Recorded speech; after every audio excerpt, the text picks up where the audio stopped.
Hi friends, in our time together today, I'm sharing one of my practice sessions of the Castle of Dromore. It's a beautiful ballad, or air, lullaby, whichever you prefer.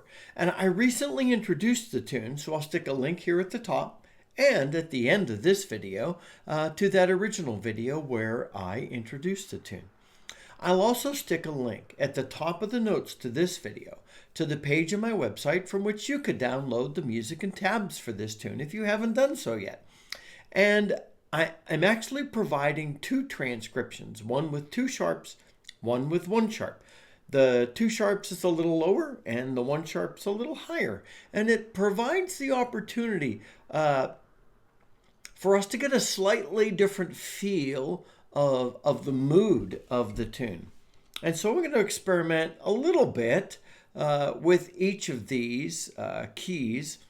And it was interesting. I did hear one recording with someone singing the Castle of Dromore, and they sang through the first verse on the low key. And then there was a few transition step-up notes, and then they sang in the higher key, transitioned back down for a more thoughtful ending. It was pretty clever.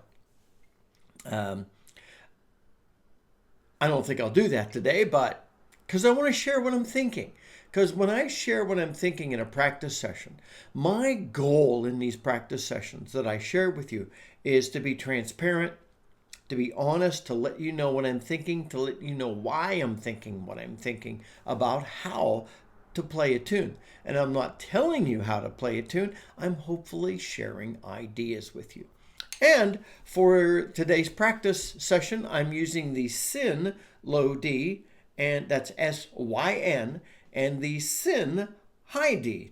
And I've not played this yet for us all, and it's lovely, and I need to talk about this and the others I got with it in the set soon. So many things to talk about. So I'll use these two whistles. I don't think they get enough press. They're great. And I'll put links in the notes to this video as to where you could pick one up if you want. Now, in the original walkthrough, I said, pay attention to the lyrics because they're lovely.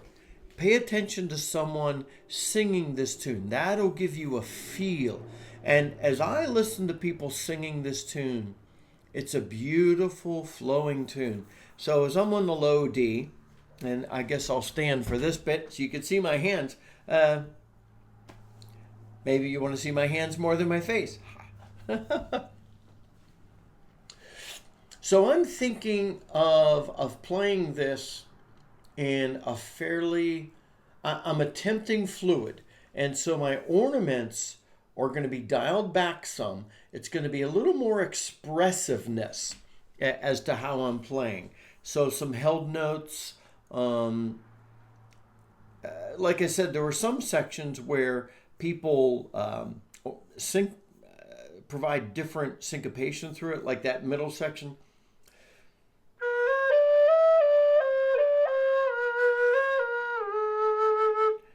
I've heard people play it that way, very straight, or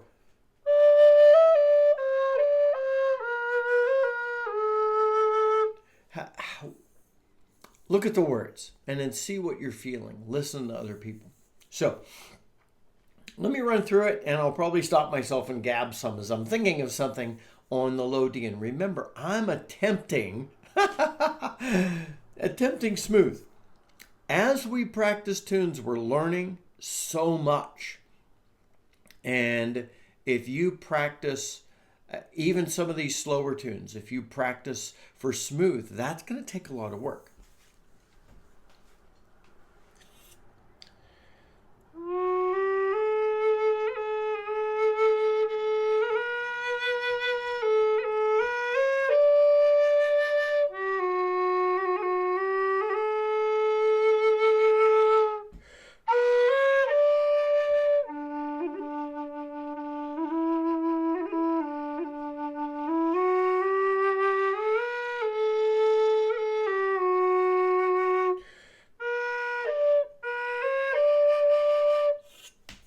Well, since I made a mistake, this is probably missed a note.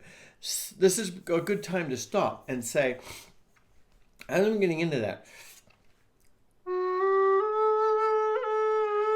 you've got the A is repeated, and it just looks like bum bum bum bum, but you don't want to play it that way. You want smooth, and so different, like a slide into one, maybe just a quick little vibrato at the start of the other, and maybe the slightest tongue, or like just the most gentle cut you can pull off.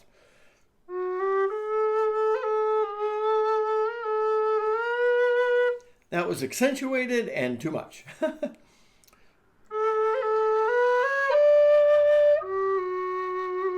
And those jumpy notes, try and make those gently smooth. This is so good for us in a practice.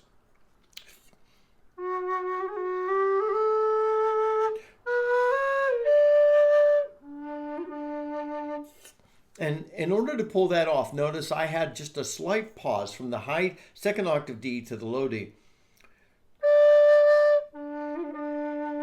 Now you could try and be seamless there, keep your air going, but I find I can be cleaner if I cut it there a bit.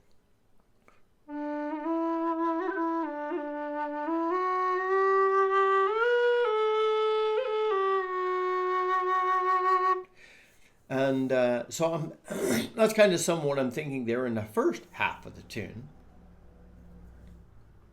And I think on this lower bit, I'm being a little more gentle. I'll talk about what I mean on a different standpoint in a minute. Pick up where I left off.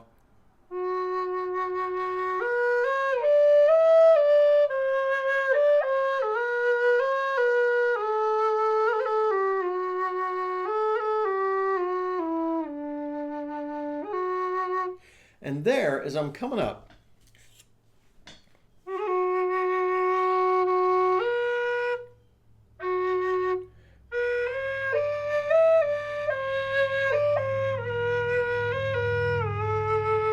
just that most gentle slide.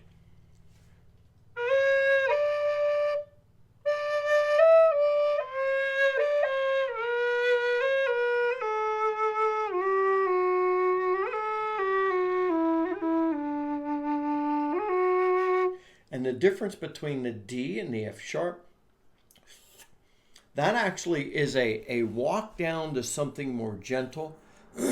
And the F sharp probably wants to be punched just a smidge more. Smidge.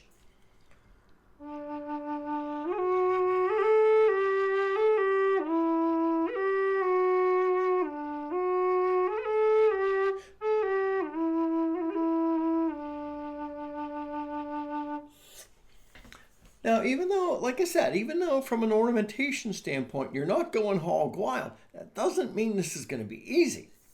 Let me show you what I said. In the higher bit, I find that I'm shifting my volume a little bit more than I am in the lower bit. In the lower bit, I'm leaving it soft. When I play with the one sharp version,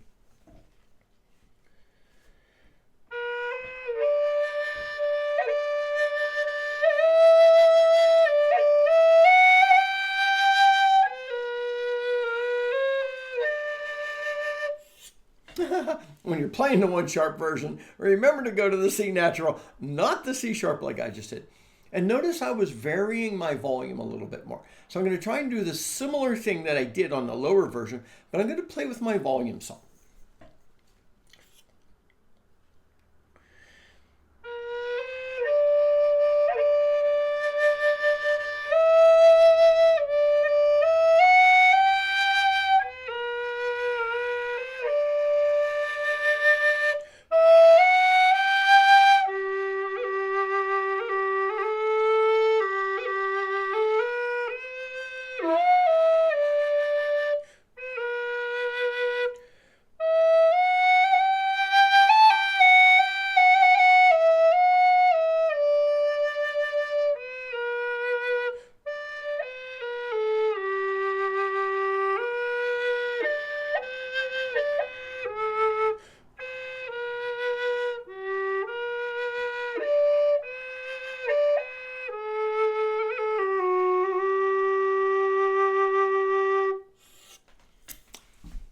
some of that came through. There are some bits. So think about the words. Know the words to the tune as you're going through it. And I kind of want to do each of them on the Sin high D as well, because it's a little shorter.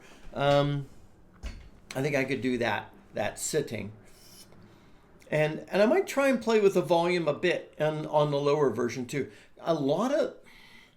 Many whistles don't permit you to vary the volume a lot on the bottom of the first octave. And that's not necessarily, because the Sin will let me, and I think that's brilliant. That's not necessarily why I didn't do that on my first playthrough of the 2-sharp version, the lower version. It's just that I was feeling that being softer. See how you feel about a tune as you play a tune. Remember, I'm sharing thoughts with you about what I'm feeling in my practice. You may do something completely different. It may be tons better, but it needs to be something you enjoy. So here, I'm going to go through both on the Sin high D. First, the 2-sharp version.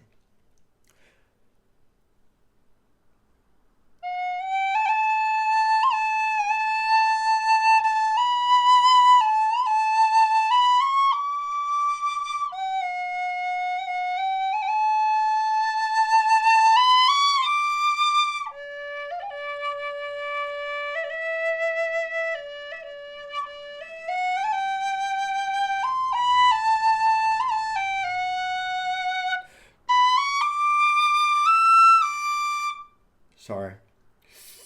Let me walk back into that. I completely lost where I was. Yeah, I was thinking, because I meant to say, yes, you're able to vary the volume some on this one too, and it's just as good. I think you could probably do a wider range of volume on the 1-sharp where you're playing a little higher.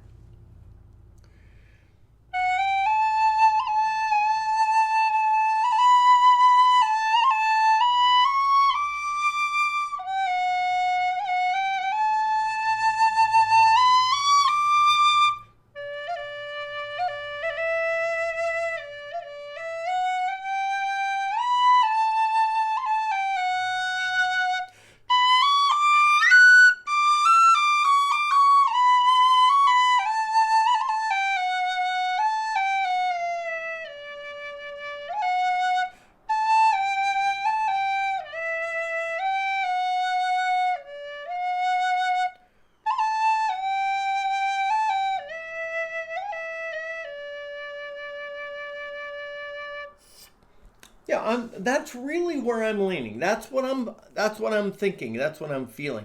I did miss a couple of notes in there, and that caused me to stumble a bit. And that's okay. It's just, sometimes you stop and go back and fix it. Sometimes well, I just flat missed a note and I knew what to do. So you just keep going.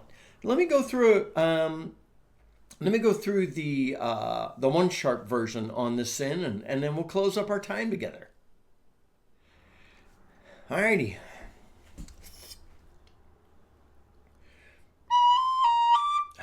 Sorry.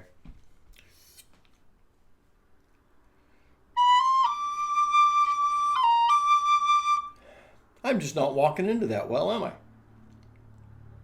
Those are times when you're so close to the beginning, you just stop. You start over. Cast it aside.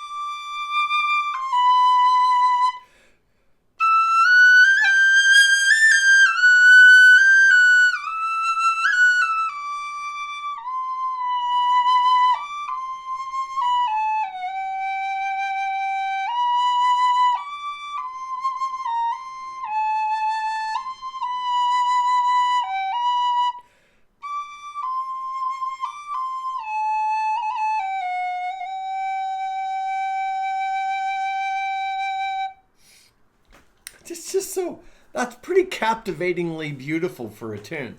I love it. It's one of those, I may work on memorizing the words. You know, if you want to do that, another quick thought is you start off playing and you play through.